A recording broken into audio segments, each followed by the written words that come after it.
रात का समय था और चारों ओर सन्नाटा पसरा हुआ था। अयान और उसकी दोस्त निधि एक पुरानी हवेली के सामने खड़े थे। यह हवेली पूरे गांव में भूल भुलैया हवेली के नाम से मशहूर थी। कहते हैं जो भी इसमें गया वह वापस नहीं लौटा, लेकिन अयान और निधि के लिए यह सिर्फ एक अफवाह थी।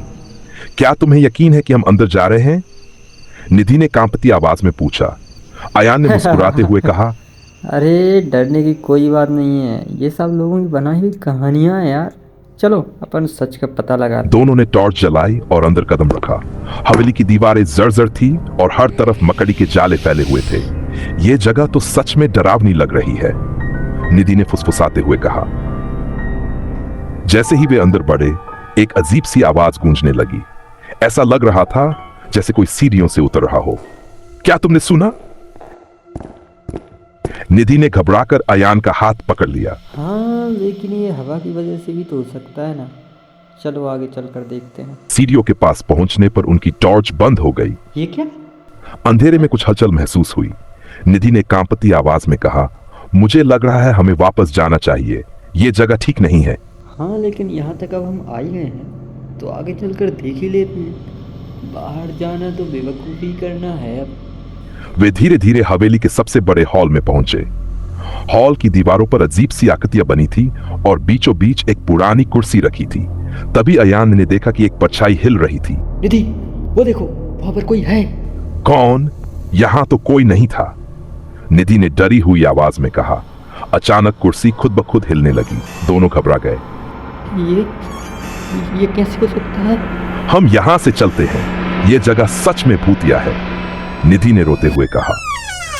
दरवाजा बंद। वे भागने की कोशिश करने लगे, लेकिन जब दरवाजे के पास पहुंचे तो दरवाजा बंद हो चुका था। ये दरवाजा किसने बंद किया? ऐसे खोलो। कोई हमारी आवाज सुन भी रहा है, निधि ने कहा। तभी एक डरावनी हंसी गूंजी। तुम लोग इतनी आसानी से नहीं बच सकते। दोनों के पैरों तले जमीन खिसक गई। तुम कौन हो? सामने आओ। ये हवेली उन लोगों की कब्र गाह है जो लालच और अनजानता में यहाँ आए। अब तुम दोनों की भी बारी। तभी दीवारों से खून जैसी चीज बहने लगी और चारों ओर अजीब सी आवाजें गूंजने लगी। हमें यहाँ से निकलना होगा। लेकिन कैसे?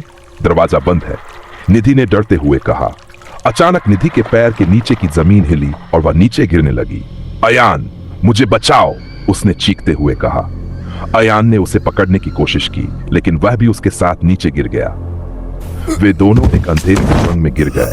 वहां चारों ओर सिर्फ अंधेरा था। अयान ने कहा, ये जगह कहाँ है और हम यहाँ कैसे आए? मुझे लगता है ये वही भूल भुलैया है जिसके बारे में लोग कहते हैं, निधि ने कांपते हुए जवाब दिया। तभी सामने एक दरवाजा दिखाई दिया। दरवाजे पर लिखा था, सच का सामना करो या हमेशा के लिए खो जाओ। अब ये कैसा खेल है? अयान ने कहा।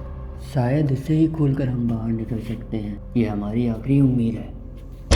दरवाजा खोलते ही दोनों एक बड़े हॉल में पहुंचे। वहां एक पुराना आदमी बैठा था।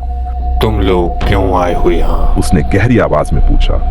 हम तो यहाँ सच जानने आए थे, लेकिन अब हम यहाँ से बाहर निकलना चाहते हैं। यहाँ से बाहर निकलने की कीमत है। तुम लोगों को अपनी सबसे बड़ी गलती का सामना करना होगा। क्या ने पूछा। तभी हवेली के अंदर उनके सबसे गहरे डर जीवित हो गए। निधि को उसकी सबसे बुरी यादें दिखने लगीं और अयान को उसकी गलती, उसने अपने एक दोस्त को धोखा दिया था। नहीं भाई, अगर तुम अपने गुनाहों को स्वीकार करते हो तो ये हवेली तुम्हें छोड़ देगी, वरना तुम भी इस हवेली का हिस्सा बन जाओगे, बूढ़े ने कहा। अयान और निधि ने अपने डर और गुनाहों का सामना किया। हवेली की दीवारें अचानक हिलने लगी।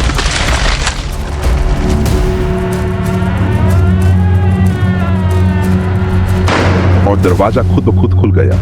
दोनों भागकर बाहर आ गए। यह सब क्या था? निधि ने कांपते हुए कहा। शायद यह हवेली सिर्फ हमें खुद से सच्चाई का सामना करने के लिए मजबूर करती है। अयान ने गहरी सांस लेते हुए कहा। जैसे ही वे गांव वापस लौटे, लोगों ने पूछा, क्या तुम सच में हवेली के अंदर गए थे?